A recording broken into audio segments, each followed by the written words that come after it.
The last time I really had a good trip would have been when I lived in New Zealand, like over 3 years ago. Ever since I moved back to Canada, everything just turned to shit. And then it was like I kept tripping because I wanted to prove to myself that they were still fun. And that's kind of the mindset I was in when I had that trip with you guys. Yeah. It was a terrible mindset. You talk to us and you're like, I want to break through. I'm going to get to the other side. And it's like, if your mindset was to prove that it's still fun, you shouldn't do something that like mentally taxing. The good ones were, it's not good. They were phenomenal.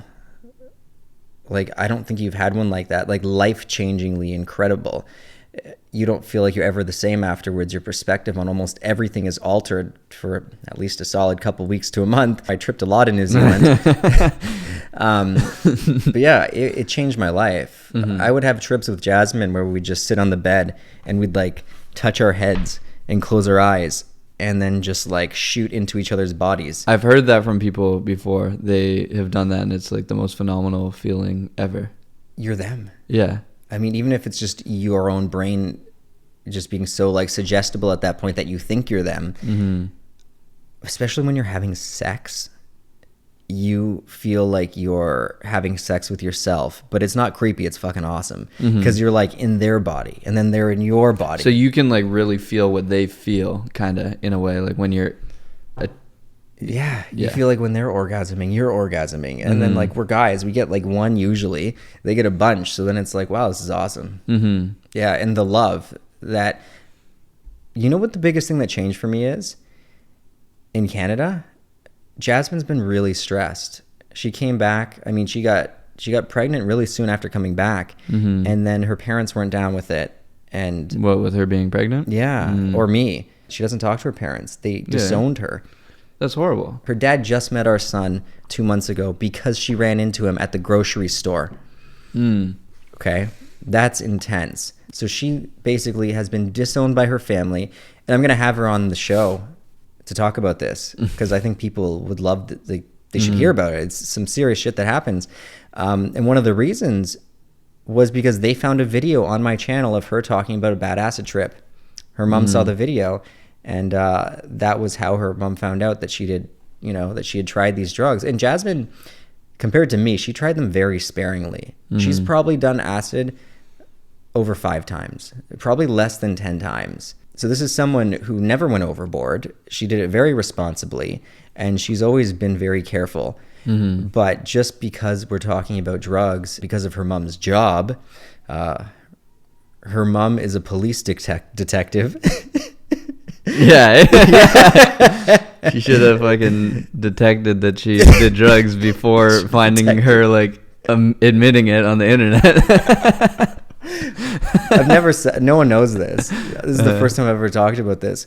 So like I've known ever since starting the channel that the goddamn police know about me. They know where I live. They know who I am. Like her mom's like, she's been there for a long time. She's not just like a little lowly officer. Like I think she might have just retired this year, but her mom was with the police force for over a decade. So it makes sense. This is like she arrests people who do this stuff, and she's not an open-minded cop. So to see her daughter doing that, which is kind of hilarious because the mom knows that Jasmine's brother is a huge pothead, and I'm pretty sure he used to sell weed. Like he is like, it's all he does. It's his favorite thing in the world is he just smokes pot.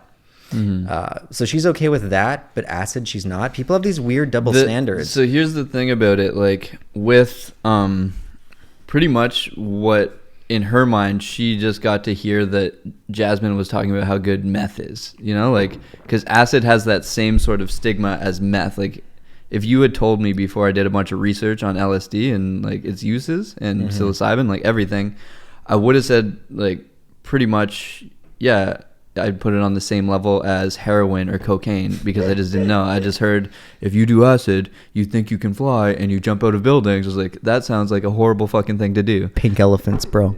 What's that? You know the pink elephants too. What's that? You never heard of that? You do acid, you see pink elephants? No. That's a big one. I heard, yeah, I have heard that. Anyway, let me finish the story before we go on like another tangent. So yeah, so her mom found that out. Bringing us back on track. No worries, bro.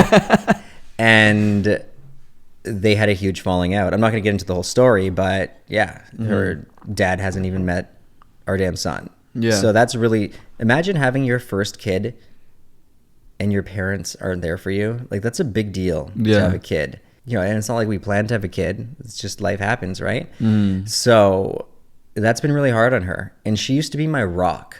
Like when we were tripping, if I needed someone, I felt like I could handle any dose. It didn't matter how far gone I was because I knew that I had her. And it was really weird because our connection was so strong and we had that love. If I was having a bad time, all I needed was literally just to give her a hug and to feel that she loved me. And then it was like, I'd be good. It was crazy. So I used to have crazy balls like with these experiences because I had this ace up my sleeve that my girlfriend's hugs were my trip killers. Yeah, exactly. And now I don't have that. Now her mental state's changed. She doesn't trip at all. Like, I don't even know if she wants to. And that was something that we used to bond with, right? She might, I don't know. But since having our son, she's just been full like parent mode, and pretty much so have I for the most part. I don't trip at all anymore. So that's a huge reason why my trip started sucking, because I kind of lost her as my rock. Like, I mean, we still love each other, but there's been this big like just rift in our relationship because she's not happy, and it's not something that I've done. It's like I can't help her. Like she's probably just like heartbroken that her family's not. Yeah. With like I love her and I'm doing my best, but it's like where she used to have to take care of me, now I'm taking care of her. Yeah. Because I'm like really all she's got in terms of like family, like me and our son. So yeah, I can't like ask her for help. I can't have a bad trip. And yeah, you can give me a hug, bro. I got I'm you. Good. I got you. Why would I give you a hug when I just want you to hold my cock? I can do both. We gotta get into that story soon. Yeah, we'll take a break first. Well, we'll stop at in like 20 minutes and check on the camera, and then we'll go into it. Yeah, I forget. We started going off on a tangent, and then you went on a tangent about Jasmine, and then I wanted to get back. Oh yeah, so that's what it was. You want to talk about you coming out of the closet? Shall we discuss that?